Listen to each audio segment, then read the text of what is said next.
இவருக்கும் வணக்கம். இப்பொழுது நாம் பேச எடுத்துக்கொண்ட தலைப்பு சைவ சித்தாந்த விளக்கம். சைவம் சித்தாந்தத்தில் சில விளக்கங்களை நம்ம பார்க்க போகிறோம். இது கேள்வியாகவும் பதிலாகவும் வரும். இதில் நம்ம தொடர்ச்சியாக நம்ம பார்ப்போம். நம்ம ஒரு சிலதாக அப்படி கட் பண்ணி வராது. தொடர்ச்சியாக இப்போ ஒரு சில வீடியோகள் வரும். அது நீங்கள் தொடர்ந்து கேட்டிங்கன்னா கேள்வியும் அதிலே வரும், பதிலும் அதிலே வரும். நீங்கள் அதிலே தெரிஞ்சுக்கலாம். சரிங்களா? இதில் ஃபஸ்ட்டு இதில் பாகங்கள் எத்தனை பாகம்னா மொத்தமாக 7 பாகமாக இருக்குது. 7 பாகத்தில் ஃபஸ்ட்டு பாகம் தோற்றுவாய், 2வது கடவுள், 3வது உயிர், 4வது தலை ஆணவம், 5வது கண்மம், 6வது மாயை, 7வது வீடு பேறு. இதில் 7 தலைப்பாக கொடுத்துருக்காங்க. இதில் ஃபஸ்ட்டு தோற்றுவாய். இந்த தோற்றுவாயில் ஃபஸ்ட்டு என்ன? சமயங்கள். சமயம் என்பது யாது? இது கேள்வி. அடுத்து அதில் அந்த பதிலை என்ன பார்க்குறோன்னா, இறைவன் உயர்ந்தோர் வாயிலாக மக்கள் கைக்கொள்வதற்கு உரிய குறிக்கோளையும் அதனை அடைவதற்கு பின்பற்ற வேண்டிய நெறிமுறைகளையும் வகுத்து உணர்த்தியுள்ளான். இவ்வாறு இறைவனால் அவ்வக்கால இடங்களுக்கு பொருந்துமாறு அறிவிக்கப்பெற்ற நெறிகளே சமயம் ஆகும். அடுத்து 2வது கேள்வி. எல்லா சமயங்களும் இறைவனால் உணர்த்த பெற்றவை எனில் அவை வேறு வேறு வகையாக இருப்பதற்கான காரணம் என்ன? கல்வி சாலையில் அது கேள்வி. அதுக்கு பதில் என்னன்னா, கல்வி சாலையில் மாணவர்களின் தகுதியும் விருப்பத்திற்கு தக்கபடி வேறு வேறு பாடங்களுக்கும் வகுப்புகளும் அமைந்துள்ளன. அதுபோல உயிர்களும் பல்வேறு பக்குவ நிலையில் உடையவதனால் அவரவர் தகுதியும் விருப்பத்திற்கும் ஏற்ப வேறு வேறு நெறி இறைவனால் உணர்த்தப்படுகிறது. அடுத்து 3வது கேள்வி. சமயங்கள் எவ்வகையில் வேறுபடுகின்றன? அவ்வகைகள் ஒன்றுபடுகின்றன. எவ்வகையில் ஒன்றுபடுகின்றன, எவ்வகையில் வேறுபடுகின்றன? இது 3வது கேள்வி. அதுக்கு பதில், சமயங்கள் தம் சிறப்பு கொள்கைகளில் வேறுபாடு உடையன. அதாவது அடிப்படை கொள்கைகள், நம்பிக்கைகள், வழிபாட்டு முறைகள், அவற்றின் பின்பற்றும் மந்திரங்கள், கிரியைகள் முதலியவற்றின் தனித்தனி அமைப்பு போக்கும் உடையன. ஆயினும் பொது கொள்கைகள் இவை பெரிதும் ஒன்றுபட்டன. கொல்லாமை, வாய்மை, இரக்கம், அன்பாயிருத்தல், மனம், மொழி, மெய்களை கட்டுப்பாட்டில் வைத்தல் போன்ற நல்லொழுக்கங்கள் எல்லா சமயங்களும் வலியுறுத்துகின்றன. இதில் அடுத்து 2வது பார்க்க போகிறோம். இதில் சைவ சமயம். சைவ சமயத்தின் சிறப்புகள் குறித்தும் அவை தகுவன யாவை? இது 4வது கேள்வி. 4வது கேள்வியில் அதுக்கு நம்ம பதிலாக பார்க்க போகிறது. சைவ சமயம் தனக்கே உரிய சிறப்பு கொள்கைகளை கைவிடாமல் எல்லா நெறிகளையும் இறைவனால் வகுக்க பெற்றவை எனினும் உண்மையையும் ஏற்று போற்றும் சமய பொது நோக்கு உடையது. இந்த நெறி வெறும் சமயமாக மட்டும் அமையாமல் அளவை அடிப்படையில் உடையதாய் தத்துவமாகவும் உள்ளது. எனவே சமயம், தத்துவம் என்னும் இருவகை நோக்கில் சைவ சித்தாந்தம் என்னும் சித்தாந்த சைவம் என்னும் வழங்கப்பெறுகிறது. சைவ சித்தாந்தம் என்ற பெயர் இந்நெறிக்கு உரிய தத்துவ கொள்கையை குறிக்கும். சித்தாந்த சைவம் என்ற பெயர் அத்தத்துவ கொள்கையின் வழி ஒழுங்கும் சமயத்தை குறிக்கும். உண்மைகளை வெறு நம்பிக்கை உரியதாக மட்டும் கூறாமல் ஆய்ந்து காணும் அறிவு பொருத்தமான முறையில் அவற்றை காட்டி நிறுவது இச்சமயம். பிறப்பு எய்தலை சிவநெறி எக்காரணம் பற்றியும் கடவுளுக்கு கூறுதல் இல்லை. கடவுளை பிறப்பில் பெருமான் என போற்றப்படுவது சைவ சமயம் ஒன்றே ஆகும். கடவுளை அணுகும் முறையில் அவரவர் அறிவு நிலைக்கும் அன்பு நிலைக்கும் தக்கபடி பல படிநிலை வழிகளை கொண்டிருக்கும் சைவ நெறி. இன்ன வழி என சென்றுதான் அடைய வேண்டும் என்ற கட்டாயம் இந்த நெறியில் இல்லை. இன்ன பல சிறப்புகள் உடையதாய் சமயங்களுக்கும் மிக பழமையானதாயும் இன்றும் உயிர்ப்பு உள்ளதாய் வாழும் சமயமாக விளங்குவது சைவம் ஆகும். சைவம் என்னும் சொல் உணர்த்தும் பொருள் என்ன? இது கேள்வி. சைவம் என்னும் சொல் உணர்த்தும் பொருள் என்ன? சைவம் என்ற சொல்லின் திருமூலர் உணர்த்தியுள்ளார். சைவம் சிவனுடன் சம்பந்தம் ஆகுதல். சைவம் சிவனுடன் சம்பந்தம் ஆகுதல் என்பது அவர் தரும் விளக்கம். சிவனுடன் தொடர்புற்று நிற்றல் என்பதும் சைவம் என்னும் சொல்லின் பொருள் என்பது இதனால் விளங்கும். எல்லா உயிர்களும் சிவ சம்பந்தம் உடையவை. உயிர் தனக்கும் சிவத்திற்கும் உள்ள பிரிவில்லாத தொடர்பை உணர்த்தும் தன் சிவனது அடிமை என்னும் உண்மையை உணர்ந்து அவனை சார்வதே சிவநெறியின் பெறத்தக்க மிக உயர்ந்த நலமாகும்.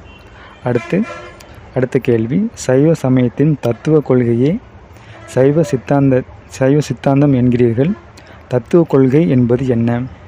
தத்துவ கொள்கை என்பது, அதாவது தத்துவம் என்பது உண்மை என்பது பொருள். தத்துவம் என்பதற்கு உண்மை என்ற பொருள் உண்டு. பொருள்களின் உண்மை நிலை தர்க்க முறையில் ஆராய்ந்து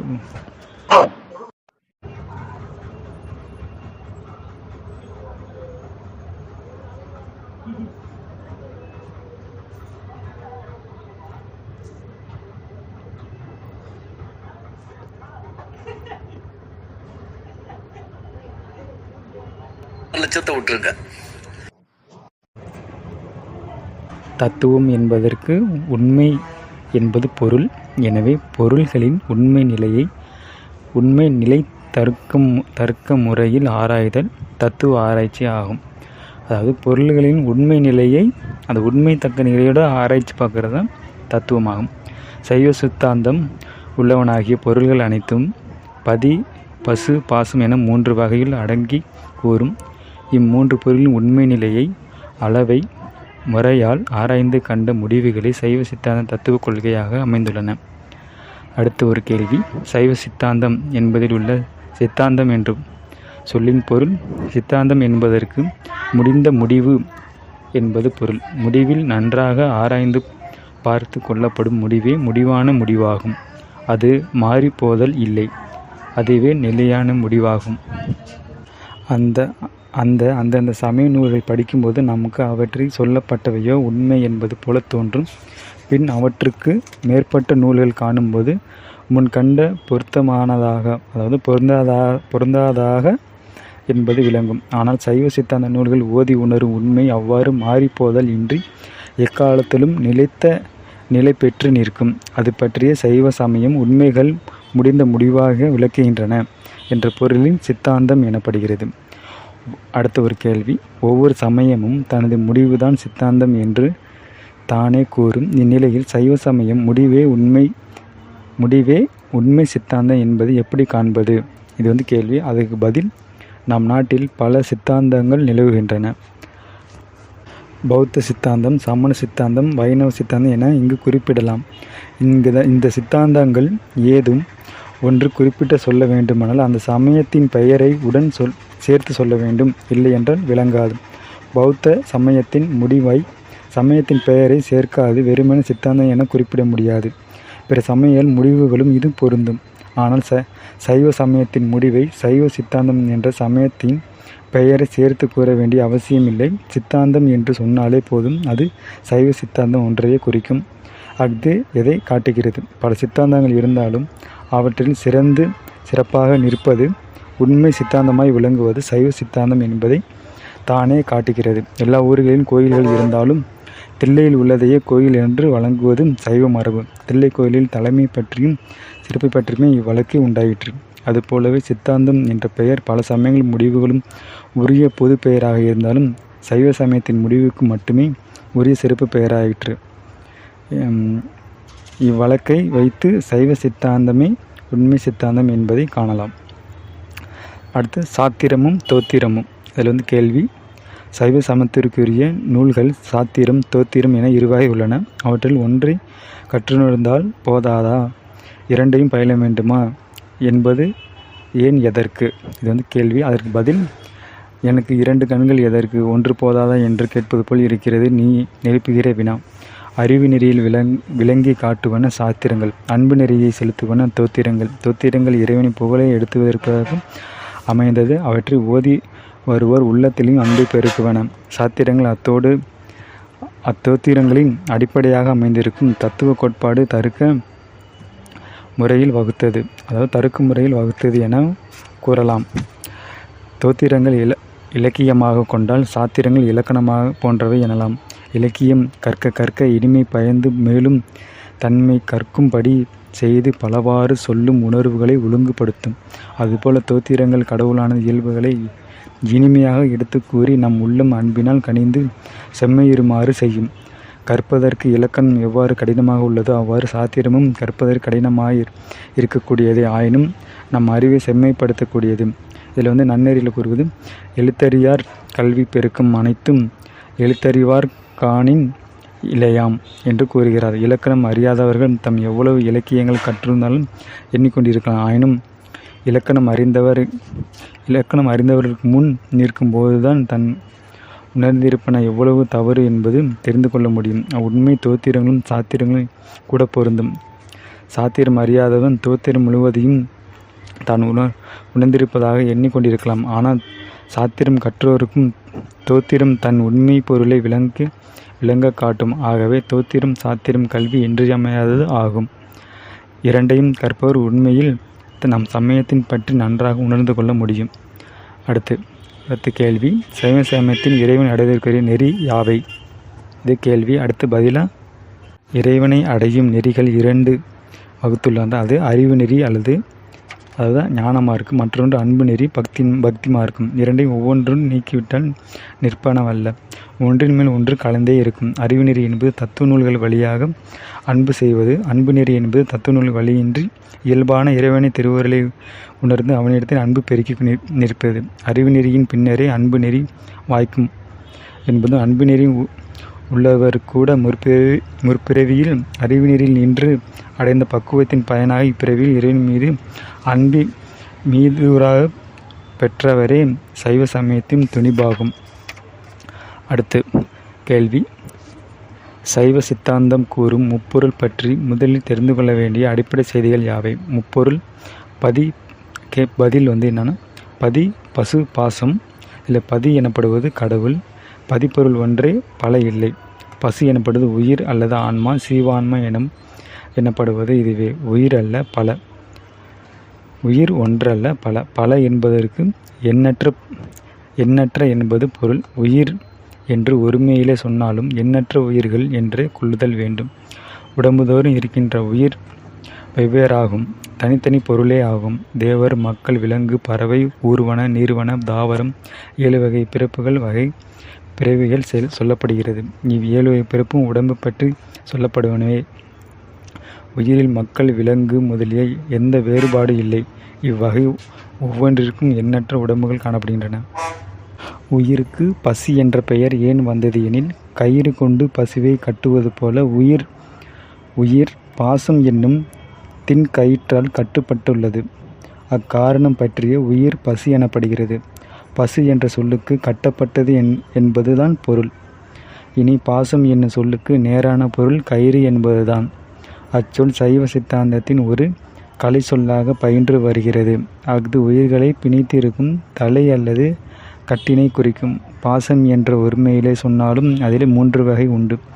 அவை ஆணவம், கன்மம், மாயை என்பவனாகும். 3 தலைகளையும் சேர்த்து குறிப்பிடுவது பொதுப்பெயரே பாசம் என்பது ஆகும்.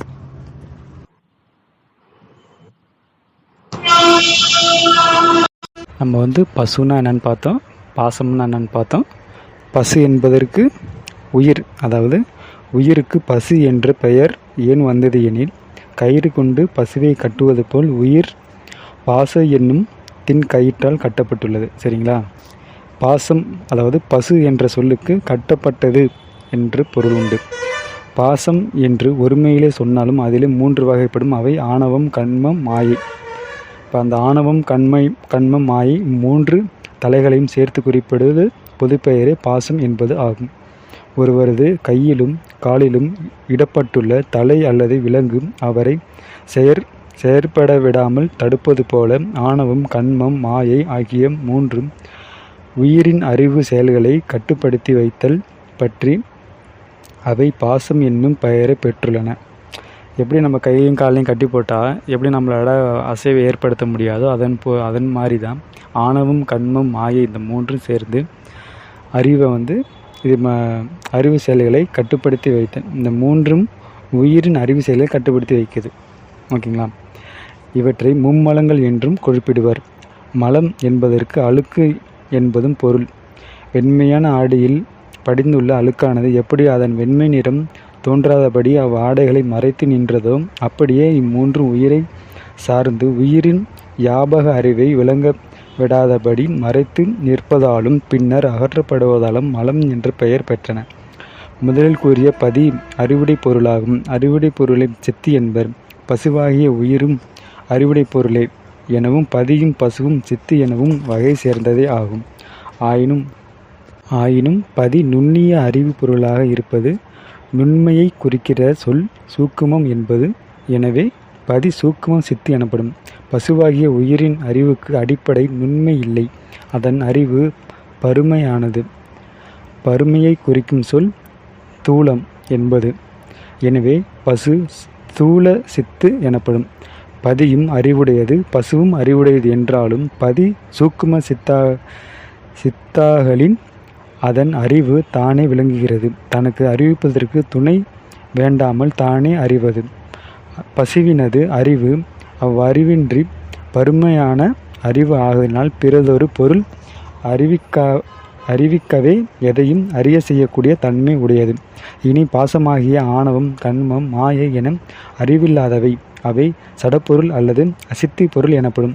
அவ்வாறு தானே அறிவது பதி எனவும் அறிவித்தால் அறிவது பசு எனவும் அறிவித்தாலும் அறியாதது பாசம் எனவும் வேறுபடுத்தி காணும் வகை முப்பொருள்கள் அமைத்து கொண்டுள்ளது சைவ சித்தாந்தம். முப்பொருளும் இப்போ கேள்வி, முப்பொருளும் அனாதி என்பர். அதன் பொருள் என்ன? பதி என்று உள்ள பொருள். பதி என்றுமே உள்ள பொருள். பதியைப் போலவே மற்றவை பசுவும் பாசமும் என்றும் உள்ள பொருளே. முப்பொருளும் எந்த பொருளும் மற்றும் தோன்றவில்லை. எனவே ஒரு காலத்தில் தோன்றுதல் இன்றி உள்ளவையாதால் அவை என்றும் அழிவனவாகவும் அல்ல. தோன்றுதல் அழிதல் இன்றி என்றும் உள்ளனவை என்றும் பொருளே அவை அனாதி என்று சொல்லப்படுகின்றன. இப்பொழுது அனாதி என்ற சொல்லின் அமைப்பை நோக்கலாம். அதில் ந ஆதி என்ற இரு சொற்கள் உள்ளன. ந அகாரம், ந நகாரம். எதிரியினை உணர்த்துவது, அதாவது இன்மை என்ற பொருளை தருவது. ஆதி என்ற சொல் தோற்றம் என்ற பொருளை உடையது. ந ஆதி என்ற இருவினை சொற்களும் வடமொழி இலக்கணத்தின் விதிப்படி எவ்வாறு சேர்ந்தது அனாதி என்று ஆகும் அறியத்தக்கது. ந நகரத்தில் இன் என்ற மெய்யெழுத்தும் ஆ என்ற உயிரெழுத்தும் உள்ளன. இம்மெய்யும் உயிரும் ஆகிய எழுத்துக்கள் பின் முன்னாக மாறி நிற்கும். அதாவது இன் பிளஸ் ஆ என்பது ஆ பிளஸ் இன் என்று மாறி நிற்கும். இவ்வாறு நகரம் ஆ இன் என்ற மாறி நின்று வரும் மொழியாக ஆதி என்பதோடு சேர்த்து அனாதி என்றதாகும். முதலில் கூறியபடி முன்னே உள்ள நகாரம் இன்மை என்ற பொருளும் ஆதி என்பது தோற்றம் என்ற பொருளே உடையன. ஆகையால் அனாதி என்ற தோற்றமும் இல்லாதது என்ற பொருளே ஆயிற்று. ஒரு பொருள் தனக்கு தோற்றம் இல்லாமல் நிற்குமாயின் அப்பொருள் அழிவு என்பது இல்லையாம். எனவே அஃது என்றும் உள்ள பொருள் ஆகும். திருமறைகளில் முப்பொருள். கேள்வி, பொருள்கள் 3 உள்ளன என்பதற்கு அவை அனாதியாய் உள்ளன என்பதற்கும் நமது திருமறையில் சான்று. திருமூலர் அருளிய திருமந்திரத்தில் பதி பசு பாசம் என பகிர் 3 பதியினைப் போல் பசு பாசம் அனாதி என்ற முப்பொருள் பெயரும் அவற்றின் வரிசை முறையையும் அனாதி என்பதும் தெளிவாக கூறப்பட்டுள்ளது. ஞானசம்பந்தர் விளையாததோர் பரிசில் வரும் பசு பாச வேதனை ஒன் தலையாயின தவிரவருள் தலைவனது சார்பாம் என தலைவனாகிய இறைவனின் இயல்பை கூறும் வாயிலாக சைவ சித்தாந்தத்தின் அடிப்படை முப்பொருள் உண்மையை தெளிவாக சுருக்கமாக குறிப்பிட்டுள்ளார். இச்செய்யலின் கருத்து பசுவுலாகிய உயிர்கள் தம்மை பிணிந்து நிற்கும் ஆணவம் கண்மம் மாயம் என்ற 3 பாசங்களை தவிரும்படி இறைவன் உதவி அருள்கிறான்.